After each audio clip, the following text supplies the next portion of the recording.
Hello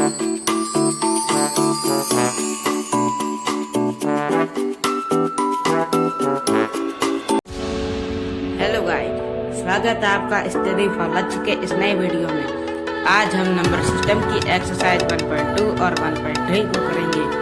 यह संख्या पद्धति का थर्ड पार्ट है। अगर आपने इस वीडियो के फर्स्ट एंड सेकंड पार्ट को नहीं देखा है तो डिस्क्रिप्शन में दिए हुए लिंक पर क्लिक करके वीडियो को देख सकते हैं। तो चलिए बिना देखे वीडियो को शुरू करते हैं।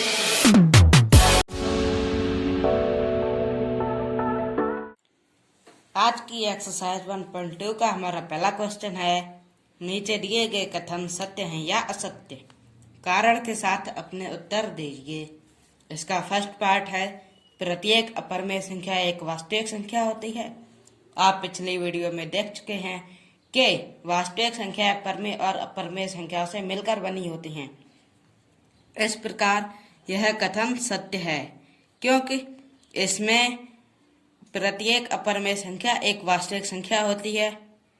इस प्रकार यह कथन सत्य है। चलिए अब लिख लेते हैं।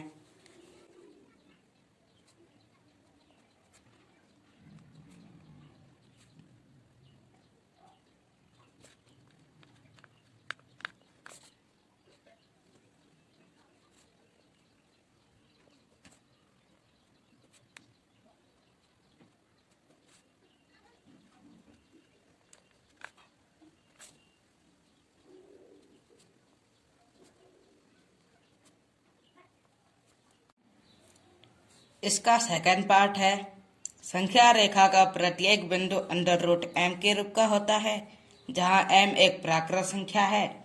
यह कथन असत्य है क्योंकि कोई भी प्राकृत संख्या किसी ऋण संख्या का वर्गमूल नहीं हो सकती है। इसे लिख लीजिए।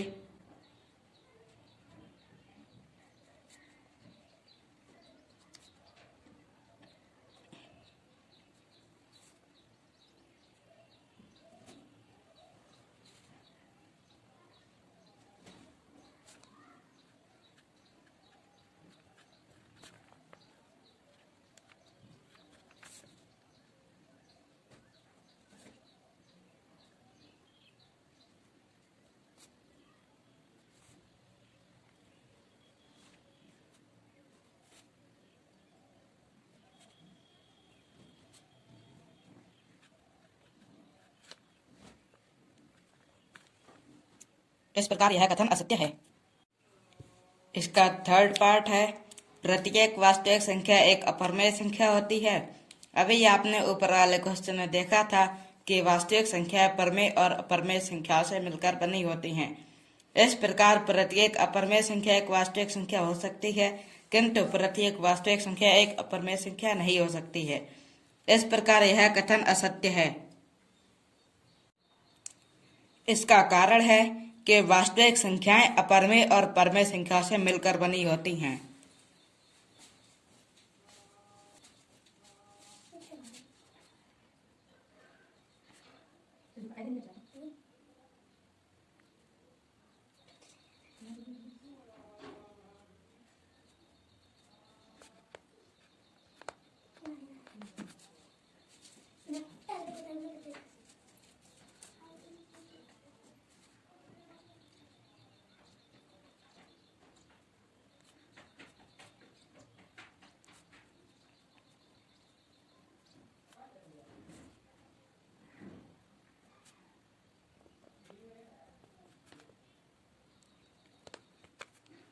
सेकंड क्वेश्चन है हमारा, क्या सभी धनात्मक पूर्णांकों के वर्गमूल अपरिमेय होते हैं? यदि नहीं तो एक ऐसी संख्या के वर्गमूल का उदाहरण दीजिए जो एक परिमेय संख्या है। इसका आंसर है नहीं, सभी धनात्मक पूर्णांकों के वर्गमूल अपरिमेय नहीं होते हैं। फॉर एग्जाम्पल,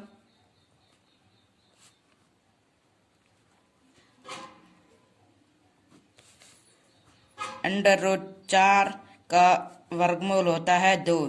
इसे हम 2/1 लिख सकते हैं, जो कि एक परिमेय संख्या है।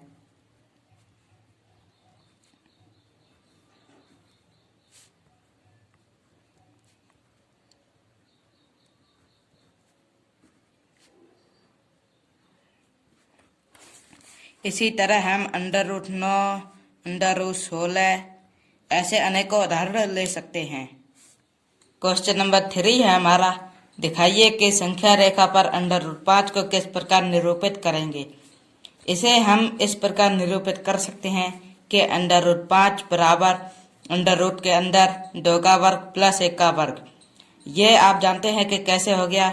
ये इस प्रकार हो गया क्योंकि √5 का वर्ग बराबर 2 का वर्ग प्लस 1 का वर्ग। ये पाइथागोरस प्रमेय होती है। जब आप इसको सॉल्व करेंगे तो ये आ जाएगा, जिससे हमारी LHS बराबर RHS हो जाएगी। इस सवाल को करने के लिए हमें कुछ सामग्री की आवश्यकता होगी, जैसे स्केल, पेंसिल, चांदा, प्रकार आदि। चलिए तो हम अपना सवाल शुरू करते हैं। अब हम एक संख्या रेखा खींचेंगे।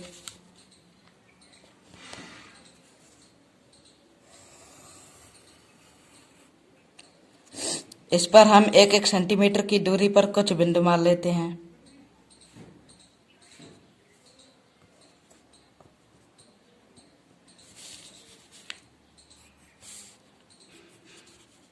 ये हमारा केंद्र हो गया 0, 1, 2, 3, 4। इसी प्रकार इधर भी लिख लेंगे, -1, -2, -3, -4। अब इसमें हमारा 2 आधार है तो 2 सेंटीमीटर पर एक पॉइंट कर लेंगे। एक लंब है तो 90 डिग्री का कोण बनाते हुए 1 सेंटीमीटर रेखा ऊपर खींचेंगे। 1 मिनट।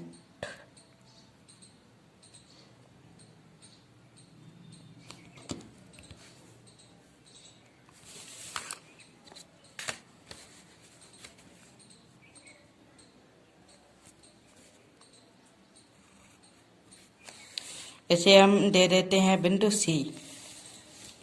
अब हम केंद्र O और C को मिला देंगे। यह हमारा बिंदु हो गया A।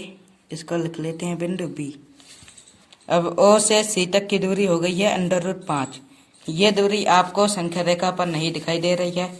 इसे संख्या रेखा पर दिखाने के लिए हम O से C की दूरी भरेंगे और एक चाप लगा देंगे। इसे हम बिंदु D मान लेते हैं। यही बिंदु √5 हो जाता है। इस प्रकार OC बराबर OD बराबर √5। अतः इस प्रकार आप संख्या रेखा पर √5 को निरूपित कर सकते हैं। एक्सरसाइज 1.3 का हमारा पहला क्वेश्चन है, निम्नलिखित भिन्नों को दशमलव रूप में लिखिए और बताइए कि प्रत्येक का दशमलव प्रसार क्या है। इसमें हमें बताना है कि जो भिन्नें नीचे दी हुई हैं उन्हें दशमलव रूप में लिखिए, फिर उनका दशमलव प्रसार किस प्रकार का है। तो चलिए क्वेश्चन को सॉल्व करते हैं।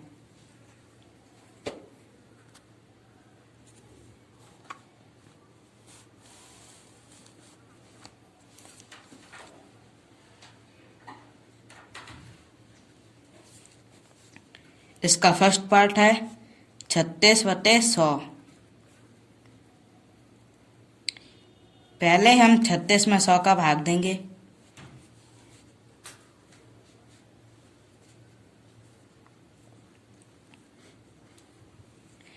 छत्तीस में 100 का भाग जाएगा नहीं, इसलिए भाग टूटे की बिंदी और ये एक दशमलव लगाएंगे जिससे एक 0 बढ़ेगा। अब यहाँ पर 360 हो गया है। 100 का इसमें भाग चला जाएगा 3 बार, तब यह 300 हो जाएगा। अब इसको घटा देंगे। 0 से 0 गया 0, 6 से 0 गया 6। अब दशमलव लगा हुआ है इसलिए एक 0 ऐसे ही बढ़ जाएगा और ये 100 छिंगे 600। 600 से 600 पूरा माइनस हो गया, पूरा कट गया है। यहाँ पर हमें भागफल प्राप्त हुआ है 0.36। शेषफल 0 हो गया है, इसलिए यह एक शांत दशमलव प्रसार है।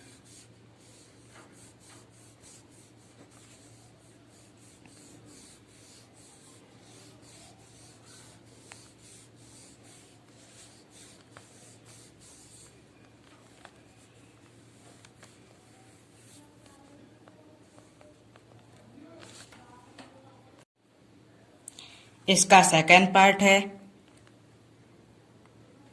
1/11। अब हम 1 में 11 का भाग देंगे।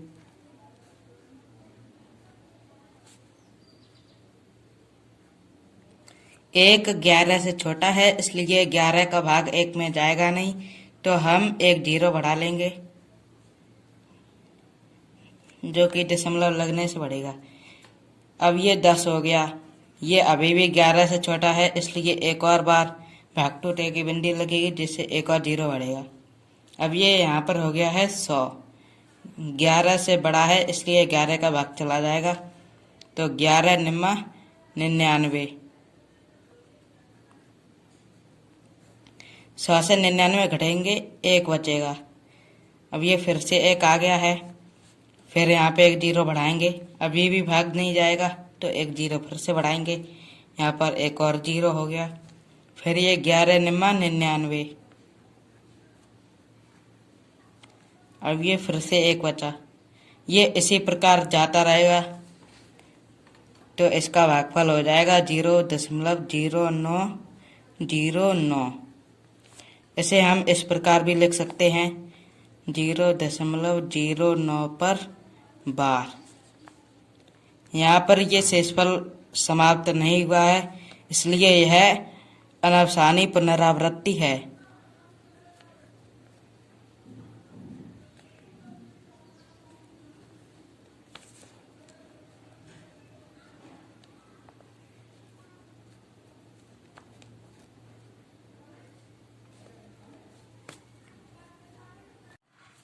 इसका थर्ड पार्ट है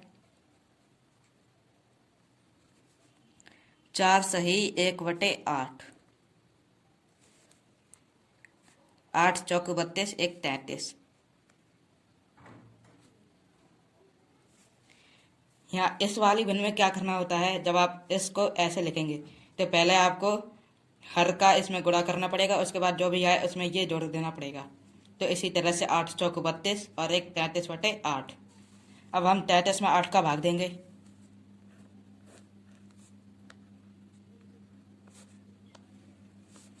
इसका भाग चला जाएगा, 8 चौक 32।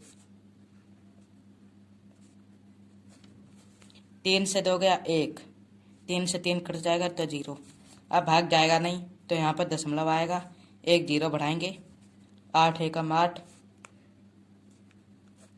2 बचा, एक 0 बढ़ाएंगे, 8 दूनी 16 है, 4 बचा, एक 0 बढ़ाएंगे, 8 पंजे 40। ये पूरा पूरा भाग चला गया, यहाँ पर शेषफल 0 हो गया है, तो इसे हम लिखेंगे। इसका भागफल कितना आया है 4.125। इसमें शेषफल बचा नहीं है, इसलिए यह शांत दशमलव प्रसार है।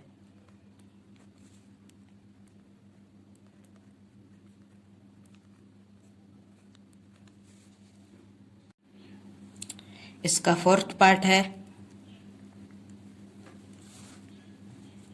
3/13।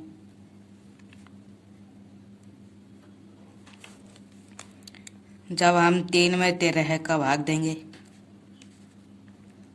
भाग जाएगा नहीं क्योंकि 3 13 से छोटा है, इसलिए भाग टूटे की बिंदी लगाएंगे और ये दशमलव, जिससे एक 0 बढ़ेगा।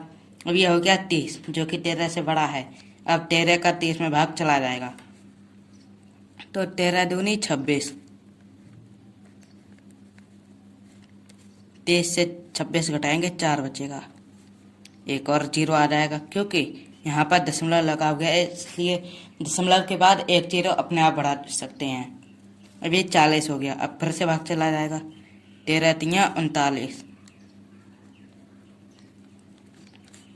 40 से 39 घटाएंगे, एक बचेगा, एक और 0। अब 13 से 10 छोटा है, भाग जाएगा नहीं, भाग टूटे की बिंदी, एक और 0 बढ़ाएंगे, 13 सत्ते 91।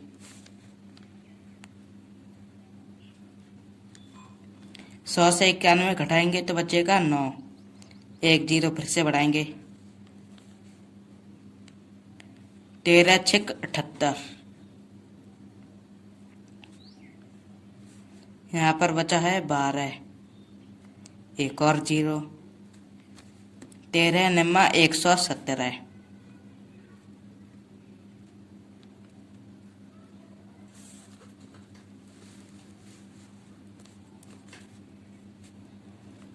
और ये यहाँ पर 3 बचा। अब फिर से शेषफल ऊपर वाला आ गया है, तो ये फिर से यही सब चलता जाएगा। अब हम यहाँ पर लिख सकते हैं इसका भागफल है 0.230769। और ये सवाल यहाँ पर समाप्त नहीं हुआ, क्योंकि शेषफल अभी भी बचा हुआ है और वही वाला शेषफल है जहाँ से हमने सवाल करना शुरू किया था। इसलिए इन सभी पर बार लगा देंगे, क्योंकि यही अंक बार बार आते रहेंगे। तो जब ये ऐसा होता है, जब अंक बार बार आते रहते हैं, तब अनवसानी पुनरावृत्ति होती है।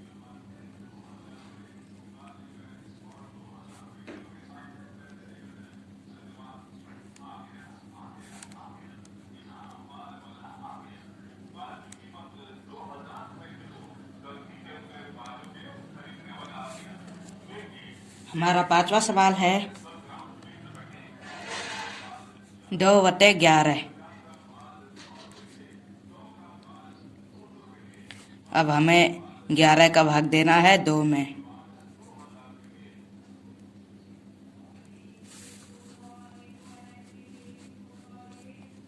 दो में 11 का भाग जाएगा नहीं, इसलिए यहाँ पर एक भाग टूटे की बिंदी लगाएंगे और दशमलव, तो यहाँ पे एक 0 बढ़ेगा। यहाँ पर हो गया 20। अब 11 का 20 में भाग चला जाएगा, तो 11 दूनी 22 ज़्यादा हो जाएगा, इसलिए 11 एकम 11। 10 से घटाएंगे, बचा 9। यहाँ एक बचा, 1 से चला जाएगा, कुछ नहीं बचेगा। अब ये 9 है, एक दशमलव लगा हुआ है, इसलिए यहाँ पर 0 बढ़ाएंगे। अब 11 अट्ठे 88,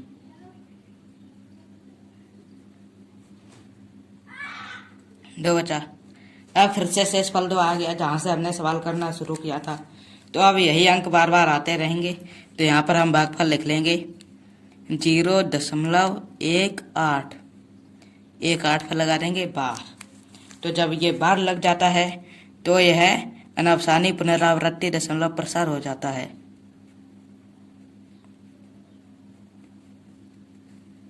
अनवसानी पुनरावृत्ति।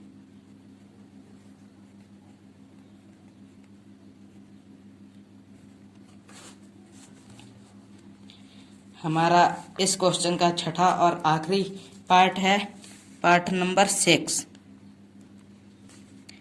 329/400।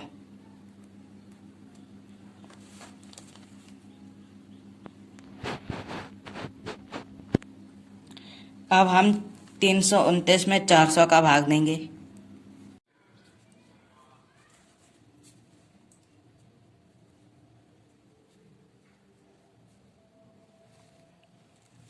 329 में 400 का भाग जाएगा नहीं, इसलिए यहाँ पर एक दशमलव लगाएंगे। अब भाग चला जाएगा, 4 अट्ठे 32 और ये 2 0। 0 से 0 घटाएंगे 0, 9 से 0 घटाएंगे 9 और ये 2 से 2 गया 0, 3 से 3 गया 0। 90 बचा, दशमलव लगा हुआ है, इसलिए एक 0 बढ़ जाएगा, 900 हो जाएगा। 400 दूनी 800, 0 0, 9 से 8 गया 1। अब ये 100 हो गया। 400 में 100 का भाग जाएगा नहीं, इसलिए भाग टूटे की बिंदी 1000। 400 दूनी 800, 1000 से 800 घटाएंगे 200 बचेगा, भाग जाएगा नहीं, भाग टूटे की बिंदी। अब 4 पंजे 20, 2000। यहाँ पर हमारा शेषफल पूरा समाप्त हो चुका है। यहाँ पर हम भागफल लिखेंगे 0.8225। शेषफल पूरा समाप्त हो चुका था, इसलिए ये हो गया है शांत दशमलव।